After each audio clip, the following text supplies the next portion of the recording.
Songs of praise in 15 minutes, but now on BBC One Scotland, Charles Dance with this month's appeal from Lifeline.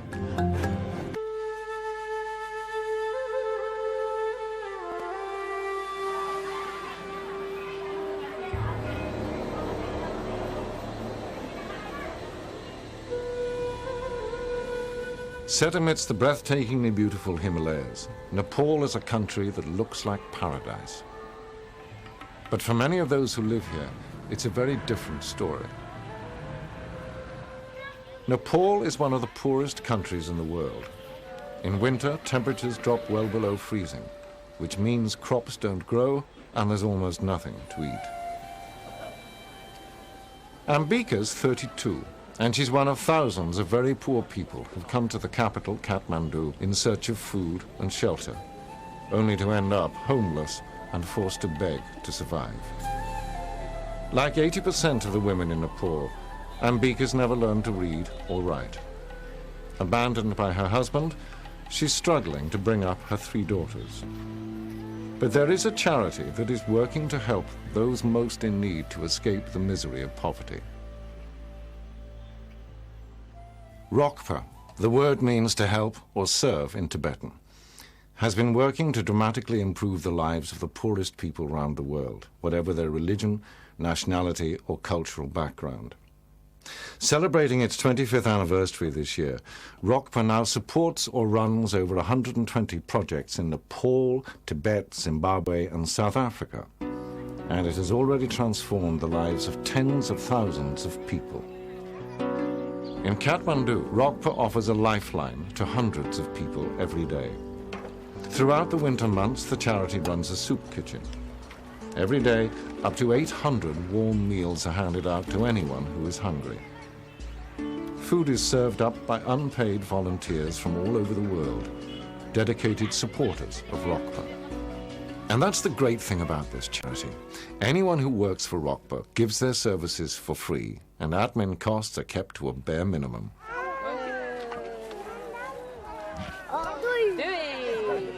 And today cabbage. We have cabbage. Lynda Cummings looks after all the other volunteers who work at the soup kitchen over the winter months. I think the biggest challenge is to see past the pain and the suffering, and I think as a volunteer, you can take pride in that you're actually actively doing something. Wyler is co-founder of Rokpa and head of Rokpa's work in Nepal.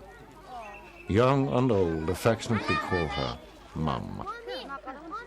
This has become a haven for these people. They're loved, they're cared for, and for once in their lives, even if it's only for 2.5 months a year, they're welcome.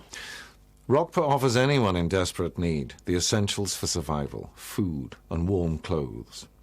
But if they're going to sustain their lives and if their children are going to have a future, then they also need an education. That's why Rokpa's door is always open. As long as they're facing genuine hardship, Rokpa will support them. I was begging at the temple. It was freezing and I was hungry. Then one lady stopped. She wrapped her coat around me and gave me money for food. It was Mum. Rokpa has agreed to pay the monthly rent on their room and school fees for the girls. While they're getting an education, Ambika will have time to learn to sew and soon be able to earn a living instead of begging. To help mums like Ambika, Rokpa has set up a workshop. Poverty destroys families and breeds street children. Where it can, Rokpa will always help families to stay together by paying for shelter and schooling. But some are just too poor to cope. That's why Rokpa runs a children's home in Kathmandu. It's a refuge for 50 youngsters and a chance to start a new life. Santos is 12. He's been at the children's home since he was just 1. How Santos came is one of the saddest stories you will ever hear. His older sister, Sakun, had been taken into the home when she was 8. When Leah found her, the whole family was exhausted, cold, and starving. Mommy asked, she had a translator there near to me, and he asked whether I wanted to go to school or not, and I said yes. Like all the Rokpa children, Sakun remembers her first bath. She didn't see her family, but she never forgot them. Then, one day, she was on her way back from school. I picked her up from the stupa to take her home. I used to be very protective of the girls because so much happens here. And I walked with her. She had this little white bows and nice uniform and happy laughter telling me of her day in school. And suddenly we happened upon her father with Santos. And the father looked up at Sakun and begged from her, "Bakshish, bakshish." And it broke my heart. And I asked him whether he wanted to give me the child, and he really wanted to. And they said goodbye to each other with folded hands.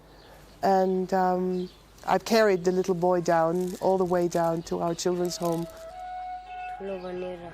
I want to be a doctor when I grow up. I want to take care of my sisters and help other people. Santos and Sakun's dad died 2 years ago when he was just 54. They remember him as a father who was too poor to look after them, but loved them enough to give them up. Once he told me that if you take care of your brothers and sisters, you'll also have children later.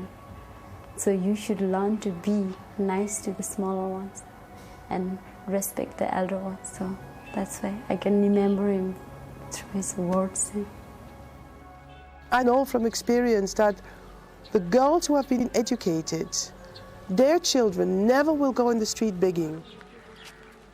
It cost just £20 a week to care for a child at the Rokpa home, to support them through school and give them a chance of developing into happy, mature, capable young adults.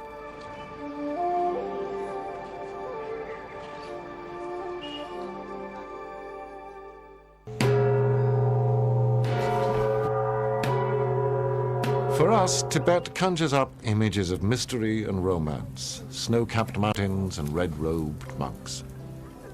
But most Tibetans live a nomadic life on the very edge of survival.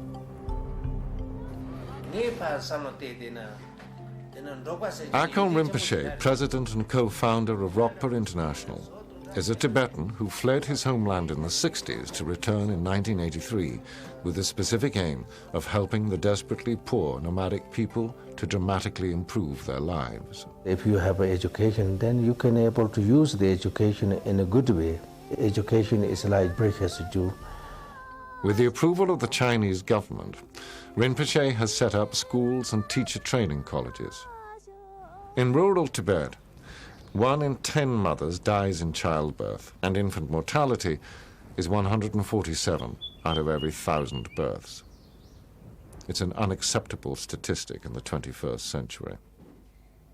Rokpa is training healthcare workers and doctors in Western and traditional Tibetan methods, with the aim of reducing the number of preventable deaths. I have been studying in Rokpa school for 10 years. My special subject is Tibetan medicine.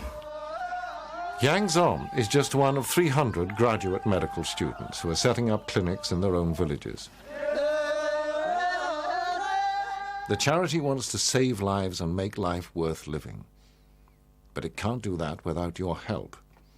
So please, will you give right now? To support a child at a residential school in Tibet, provide them with food, clothes and medicine, cost a mere £22 a month. Santos, come here. This is a key moment in Rokpa's history. Back in Kathmandu, the charity is opening a brand new children's home.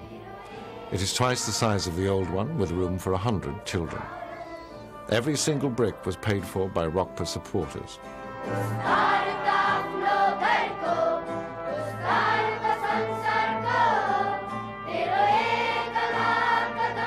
So much has been achieved, but there's so much more to do. But to continue their vital work and to reach many more people in real need, Rokpa needs money. Please, will you make a donation right now? And you can also make a donation online at rokpa.org. Thank you very much.